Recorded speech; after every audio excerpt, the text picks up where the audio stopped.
జనసేన కామందులకు అడ్డానా మరీ ఇంతమందా? హైలైట్ అవుతోంది కాబట్టి 6వ ఎపిసోడ్. జనసేనకు మొదటి నుంచి ఇదే తలనొప్పి. పార్టీపై ఎప్పుడూ పట్టుకోల్పోయిన పవన్ కళ్యాణ్ పిల్లలు దారి తప్పారంటే అందులో తల్లిదండ్రులది తప్పు ఉంటుంది. స్టూడెంట్స్ పద్ధతిగా లేరంటే ఉపాధ్యాయులదే తప్పు అవుతుంది. మరి పార్టీ కార్యకర్తలు నాయకుల్లో క్రమశిక్షణ లేకపోతే ఎవరిది తప్పు అవుతుంది? ఖచ్చితంగా ఆ పార్టీ అధినాయకుడిదే. జనసేన ఎమ్మెల్యేలు గాని ఆ పార్టీ నేతలు గాని దారి తప్పారంటే కారణం ఖచ్చితంగా పవన్ కళ్యాణ్దే బాధ్యత. జనసేన నాయకులపై పవన్ కళ్యాణ్కు పట్టు తప్పుతోందని ముందు నుంచి హెచ్చరిస్తూ వచ్చింది బీసీవై పార్టీ. గతంలో జరిగిన కొన్ని సంఘటనలే ఇందుకు సాక్ష్యం కూడా.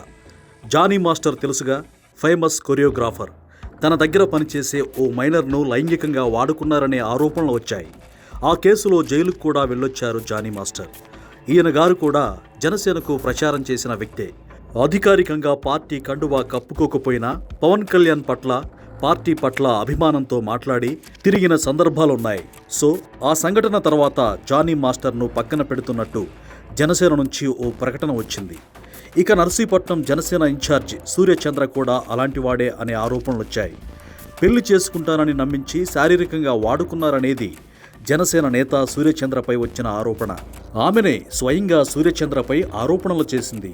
ఇక తిరుపతి జనసేన ఇన్ఛార్జి కిరణ్ రాయల్ కూడా ఇలాంటి వ్యవహారాల్లోనే ఇరుక్కున్నారు. లక్ష్మి అనే మహిళ మీడియా ముందుకొచ్చి కిరణ్ రాయల్ చేసిన అఘాయిత్యాన్ని చెప్పుకొచ్చింది. శ్రీకాళహస్తిలో కోట వినుతకు సంబంధించిన ఇష్యూ కూడా పెద్దదే. ఆమె రహస్య వ్యవహారాలపై ఒక మనిషిని పురమాయించడం, అతడు హత్యకు గురవడం పెద్ద సంచలనం.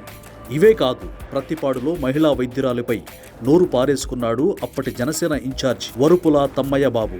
ఉద్యోగాలు ఇప్పిస్తానని చెప్పి డోన్ జనసేన ఇన్ఛార్జ్ గడ్డం బ్రహ్మం నిరుద్యోగుల నుంచి లక్షలు కాజేశారనే ఆరోపణలు ఉన్నాయి. ఒక్క పార్టీలోనే ఇన్ని తప్పులు జరుగుతుంటే ఇక ఆ పార్టీలో క్రమశిక్షణ ఉన్నట్ట? జనసేన పార్టీ ఏనాడో అదుపు తప్పిందని చెబుతున్న బీసీవై పార్టీ వాదనకు ఇంతకంటే రుజువులేంటి?